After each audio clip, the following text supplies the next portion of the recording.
भगवान के हो जाना। अच्छा बताओ, संकट में हनुमान जी ही सुग्रीव के सहारे हैं कि नहीं? हनुमान जी सहारा बन गए कि नहीं सुग्रीव? और किसके सहारे रहता है सुग्रीव? हनुमान जी के ही सहारे रह रहा है, क्योंकि परमात्मा का वास है वहां। पर्वत जहां होते हैं वहां परमात्मा का वास रहता है। लंका में भी परमात्मा का वास है पर्वत पर, त्रिकूट पर्वत पर। यहां सुवेल सहल रघुवीरा।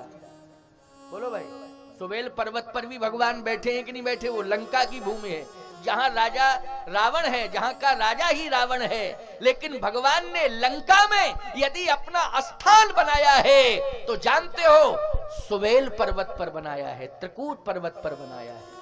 बनाया कि नहीं? चित्रकूट में भी भगवान ने अपना स्थान बनाया है, तो कामदगिरि पर्वत पर बनाया है। 11.5 वर्ष तक कामदगिरि पर्वत पर बैठे। चित्रकूट में भी कामदगिरि पर्वत पर बैठे हैं, और लंका में सुवेल पर्वत पर बैठे, चित्रकूट त्रिकूट पर्वत पर। तो बोलो, निवास कहां कहां बनाया? पर्वत पर ही बनाया कि नहीं बनाया? पर्वत पर। सावधान, सुग्रीव हनुमान जी के सहारे है, क्योंकि हनुमान जी है ना साथ में। अब भगवान की ओर बढ़े, पंपापुर की ओर बढ़े। किष्किंधा कांड यहां से प्रारंभ होता है। किष्किंधा कांड का पहला दोहा सोरठा, पहला सोरठा है, मुक्ति जन्म मही जान, ज्ञान खान अगहानि कर, जहीं बस शंभु सो काशी से ये कसन, आगे चले बहुर रघुराया, ऋषमुख पर्वतनी, तहाँ रह सचिव सहित सुग्रीवा। सुग्रीव सचिवों के साथ रहता है।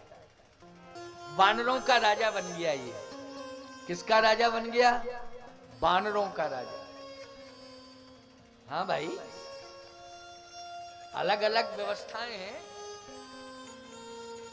आपके साथ पूरा गांव आ जाए तो आप गांव के राजा बन जाएंगे?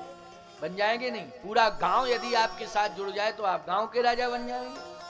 पूरा प्रदेश आपके साथ जुड़ जाए, आप प्रदेश के राजा बन जाएंगे। पूरा देश आपके साथ जुड़ जाए, आप देश के राजा बन जाएंगे। ये जितनी भी वानर प्रजाति है वो सब जो है सुग्रीव के साथ हो गए, तो वानरों का राजा बन गया। उन्हीं में उसने सचिव बना दिए। अच्छा, हनुमान जी क्या है? वानराणाम धीशम रघुपत प्रिय भक्तम बात जातम नमामि। हनुमान जी महाराज भी रहते हैं सुग्रीव के साथ ही, लेकिन याद रखना, और सब जितने भी हैं वो वानर हैं सुग्रीव के पास, लेकिन हनुमान जी महाराज विकल्प हैं। क्या है? विकल्प। और वानर विकल्प नहीं है, हनुमान जी विकल्प हैं। और सत्य है, सुग्रीव के भी विकल्प हैं हनुमान जी। और सुग्रीव की बात छोड़ो, स्वयं भगवान राम के भी विकल्प हैं हनुमान जी। राम जी का राम काज करवे को आतुर, राम जी का सबसे ज्यादा कार्य किया है तो हनुमान जी ने किया है। जब भी कोई विपत्ति आई, आपत्ति आई, तो उसको किसने संभाला है? हनुमान जी ने संभाला है। इसलिए हनुमान जी विकल्प हैं और सब वानर हैं। देखने में हनुमान जी वानर लगते हैं, लेकिन वस्तुतः वो हैं विकल्प, और स्वयं राम जी के विकल्प हैं। को नहीं जानत है जग में, कपि संकट मोचन नाम तिहारो, कपि संकट मोचन नाम तिहारो, काज किए बड़ देवन के, तुम वीर महाप्रभु देख विचारो, कौन सुसंकट मोर गरीब को, जो तुमसे नहीं जात है तारो, बेग हरो हनुमान महाप्रभु, जो कछु संकट होए हमारो, को नहीं जानत है जग में, कपि संकट मोचन नाम तिहारो। ऐसे श्री हनुमान जी विकल्प हैं। भगवान जैसे ही किष्किंधा में प्रवेश किए, किष्किंधा में प्रवेश ही किए प्यारे, पर्वत पर रहता है सुग्रीव ऋषमुख पर्वत पर, उसने देख लिया दूर से। अच्छा, पर्वत पर कोई हो ऊंचाई पर, तो कोई धरती पर चल के धरती पर चल रहा है और चल के आ रहा है, तो धरती वाला व्यक्ति पहाड़ वाले को नहीं देख पाएगा, लेकिन पहाड़ वाला व्यक्ति धरती वाले को देख लेगा। तो यहां सुग्रीव ने भगवान को देखा, जैसे देखा तो भय व्याप्त हो गया। क्यों भैया, भगवान का दर्शन हो। एक बात और बतावें, भगवान को दूर से मत देखो, भगवान के पास चल के जाओ। मंदिर का क्या देगा दिखाई? शिखर, झंडा फहराता हुआ, ये शिखर झंडा फहरा रहा, ये शिखर दिखाई देगा, लहरा रहा है, कोई देवी देवता का स्थान है। लेकिन जब पास में आप पहुंच जाएंगे तो विग्रह का दर्शन हो जाएगा क्यों? इसलिए संतों ने कहा है कि हमेशा चल के आओ घर से मंदिर में दर्शन करने। ये नहीं कि घर में खड़े छत के ऊपर हनुमान जी का झंडा दर्शन हो गया, बोलो हनुमान जी की जय, वहीं से कर रहे हो, छत पर चढ़े हुए हैं, स्लेब पर चढ़ गए आप ऊंचाई पर, वहीं से हनुमान जी का दर्शन देखो हो गया ना, झंडा दिखाई दे गया है, और वहीं से हनुमान जी की जय, हनुमान जी। नहीं, चल के आइए आप, दर्शन कर, परिक्रमा का हो गया, हो गया, हो गया। ऐसे कैसे हो गया? पास में चल के आओ। सुग्रीव को चल के आना चाहिए था। हनुमान जी पास में आ गए। बड़ी अच्छी कथा है, इस कथा को जरूर सुनना, क्योंकि मुझे 14 तारीख तक रहना है, नौमी है ना 14 को, 14 को ही राम कथा विश्रामित होगी। 14 को कथा कह के ही मैं चित्रकूट वापस चला जाऊंगा, और आप सबका संदेश कामतानाथ जी को सुनाऊंगा। दूत बन, जो आएगा मेरे पास उसका ही तो संदेश सुनाऊंगा, जो आएगा ही नहीं उसका क्या संदेश सुना दूं? हैं? जो आएगा नहीं उसके लिए तो संदेश बन जाएगा, उसका संदेश कामतानाथ जी को जरूर सुनाया जाएगा। इसलिए कथा में सभी हे हनुमान, सामने देखो, शस्त्र की आवश्यकता नहीं पड़ेगी। शस्त्र की गोली एक बार शायद मिस हो सकती है, हो जाती है, हो जाती है कि नहीं? अस्तित्वहीन हो सकती है शस्त्र की गोली, लेकिन अगर विद्वान ब्राह्मण है तो उसकी बोली कभी अस्तित्वहीन नहीं हो सकती है। अगर वो सच्चे मन से बोल गया तो निश्चित रूप से कार्य भी सफल होगा और हर प्रकार का समाधान भी मिल जाएगा, अगर सच्चे मन से बोल गया। यही काम करते थे, रत्नाकर नाम था उनका, लेकिन प्यारे लूटते रहे, मारते रहे, पीटते रहे। वाल्मीकि जी की बात बता रहा हूं, वो रत्नाकर, पूर्व का नाम रत्नाकर, तब वाल्मीकि नहीं बने थे, महर्षि वाल्मीकि तो बाद में बने, पहले रत्नाकर नाम था उनका। रत्नाकर नाम था, उसी रत्नाकर डाकू के नाम से खूब लूटा उन्होंने। लेकिन प्यारे, जब ऋषि मंडल आ रहा था, सप्त ऋषि आ रहे थे, उनको भी लूटने लगे, तो उन्होंने कहा रुको रुको, लूटपाट करना तो तुम्हारा काम ही है, और हमारे पास तो वैसे कुछ है नहीं। तो रत्नाकर बोला कि तुम्हारे पास कुछ है नहीं, और सुबह से हम यहीं खड़े रहे, कोई आया नहीं, कुछ भी नहीं दिया, और हमें कुछ मिला नहीं, और आए हो तो ऐसे आए हो जिसके पास कुछ नहीं, तो जो भी है वो सब ले लूंगा। कहे कमंडल है, लेना हो तो ले लो कमंडल। कहे कमंडल ही ले लूंगा। कहे सुनो, कमंडल लेना साधारण नहीं होता है, कमंडल ले लोगे तो डाकू नहीं रहोगे। अच्छा बोलो भाई, कमंडल कोई हाथ में ले ले तो डाकू होगा कि साधु होगा? बोलो जल्दी। ये कमंडल लेना साधारण बात नहीं है। कमंडल यदि तुमने हाथ में ले लिया तो फिर डाकू कहां रहोगे, फिर तो साधु बन जाओगे। इसलिए सोच समझ लो, तब कमंडल लो। और कमंडल ही है हमारे पास, और कुछ नहीं है। लंगोटी पहने थे, कोपीन धारण किए थे, हाथ में कमंडल लिए थे, बस इतना ही था उनके पास, और कुछ था ही नहीं। कहे कमंडल कोपीन दो चीजें हैं मेरे पास, और यदि तुम लेना ही चाहते हो तो कोपीन भी ले लो और कमंडल भी ले लो। तो फिर डाकू कहां रहे, फिर क्या बन गए, साधु बन गए। लेकिन मैं ये पूछना चाहता हूं कि ये तुम पाप कर रहे हो कि पुण्य कर रहे हो? कहे पाप। तो जब जानते हो कि ये पाप है तो क्यों कर रहे हो? और पाप का परिणाम नहीं जानते हो? कहे बात यह है कि पाप तो कर रहा हूं, लेकिन ये पुण्य है कि परिवार का प्रतिपाल कर रहा हूं उसी से।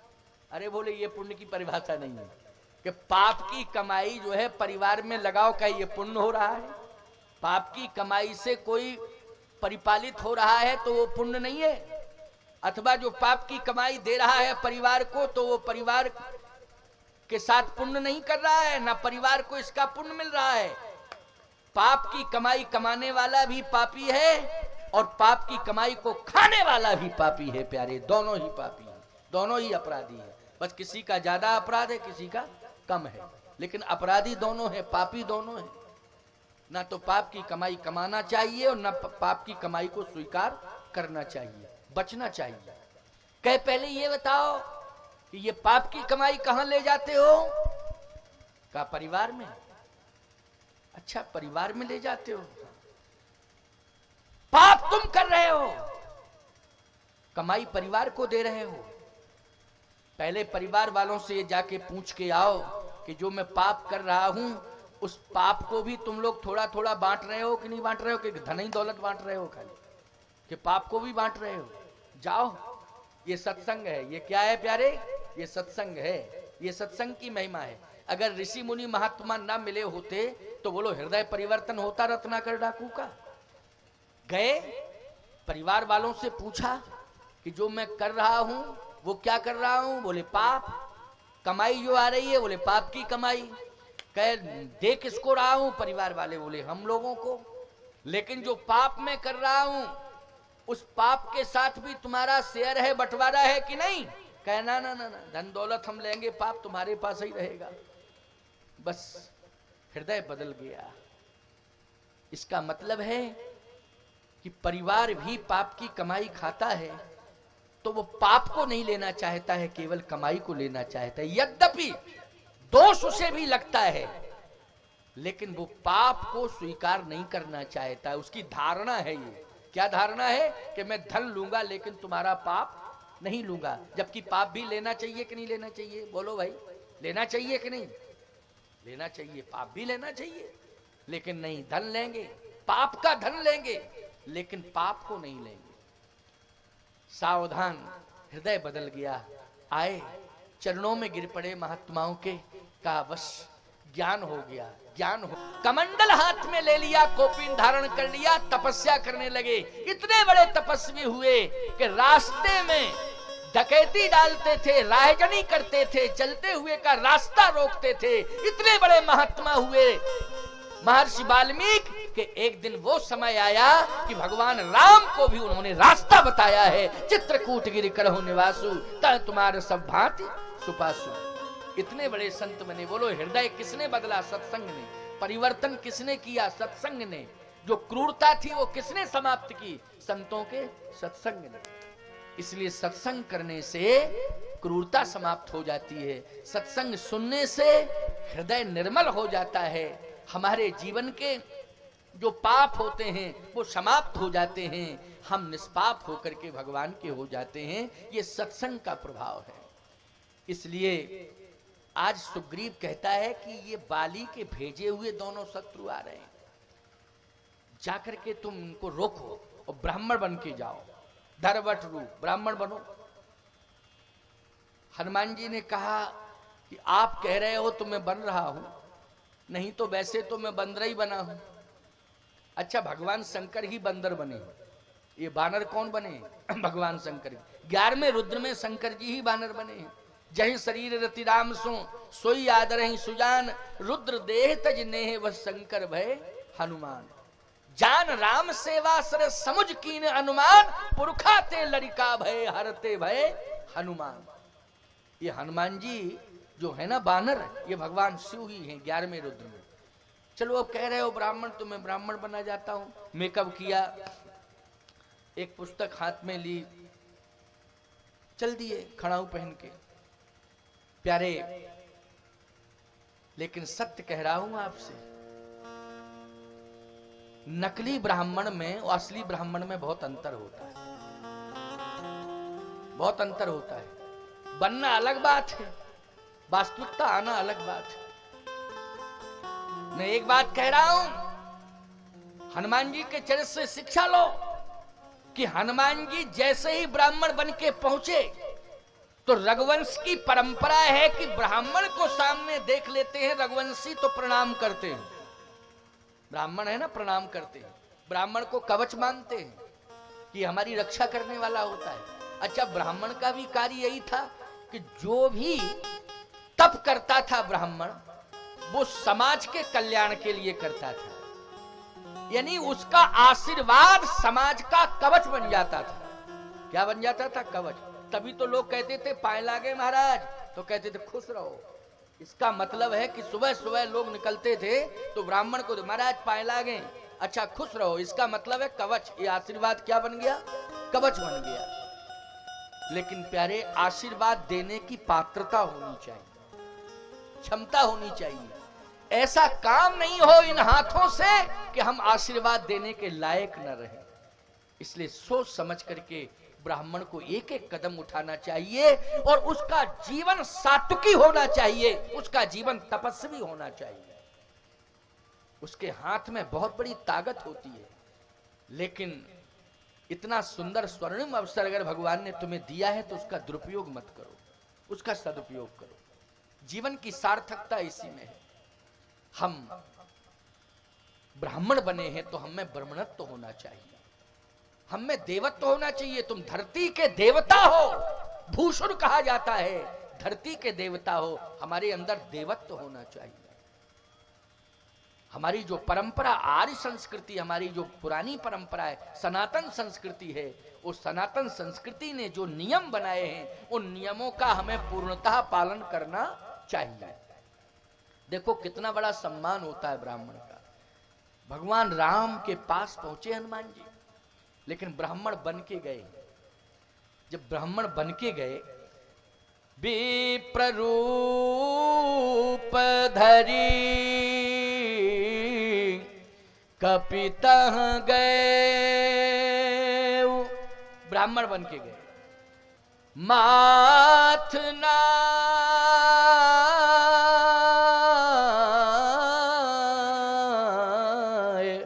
पूछत अस भय,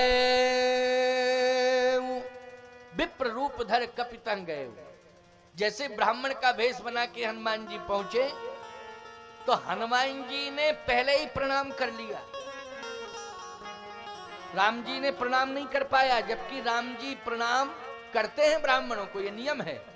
ब्राह्मण से प्रणाम नहीं करवाते हैं, ब्राह्मण को ही प्रणाम करते हैं। लेकिन जैसे ही हनुमान जी पहुंचे तो लक्ष्मण जी ने दूर से देखा, कहा भैया भैया रोना बंद करो। कहा क्यों? बोले सगुन हो गया। सगुन? क्या सगुन हो गया? कहे हमने ये सुना है कि अगर किसी कार्य की सफलता के लिए आप निकले हैं और गौ माता बछड़े को दूध पिलाते हुए दिखाई दे जाए तो ये विश्वास हो जाता है कि कार्य सफल होगा। एक तो ये सगुन है। नकुल न्योले का दर्शन हो जाए, क्यों भाई, सामने से न्योला निकल जाए, क्या कहते हैं, नकुल न्योला कहते हैं, हाँ, यदि सामने से निकल जाए नकुल तो शुभ माना जाता है। पनघट से सुहागवती नारी यदि पनघट से आ रही है और सिर पर भरा हुआ जल से भरा घड़ा रखे, घट रखे है, तो बोलो सगुन माना जाता है कि नहीं माना जाता है? ठीक इसी प्रकार से ब्राह्मण सामने से मस्तक पर चंदन हो, यज्ञोपवीत दिखाई दे रहा हो, हाथ में शास्त्र हो, खड़ाऊ पहने हो, चोटी में गांठ लगी हो, अगर इस भेष में ब्राह्मण का दर्शन हो जाए प्रातः बेला में तो कार्य की सफलता सुनिश्चित मानी जाती है। देखिए देखिए, हम और आप सीता जी की खोज में निकले हैं और ब्राह्मण का दर्शन हो गया। अब कन्फर्म है सीता जी मिलेंगी। अच्छा, ये भी बात सत्य है कि कन्फर्म भी है सीता जी मिलेंगी। हनुमान जी मिल गए तो कन्फर्म है कि सीता जी मिलेंगी, हनुमान जी मिल गए तो सीता जी मिलेंगी कि नहीं मिलेंगी, कन्फर्म है। लेकिन लक्ष्मण जी कहते ब्राह्मण का दर्शन हो गया है, ये शुभ संदेश है हमारे और आपके लिए, शुभ संकेत भी है हमारे आपके लिए कि अब तो निश्चित रूप से हमें श्री जानकी जी मिलेंगे। भगवान राम ने कहा चुप रहो, ये वन है, वन में बनावटी लोग ज्यादा घूमते, हो सकता है कि कोई बनावटी वेश धारण करके आ गया हो ब्राह्मण का, तो चुप रहो, बीच में बोलते क्यों हो। लक्ष्मण जी बोले बनावटी कैसे, सामने चला आ रहा है, हम देख रहे हैं, उसका व्यक्तित्व बता रहा है, कितना सुंदर व्यक्तित्व। अरे तो चुप तो रहो भाई, आने तो दो पास में, आखिर हम भी तो समझ लें कि कैसा ब्राह्मण, कहाँ का ब्राह्मण है?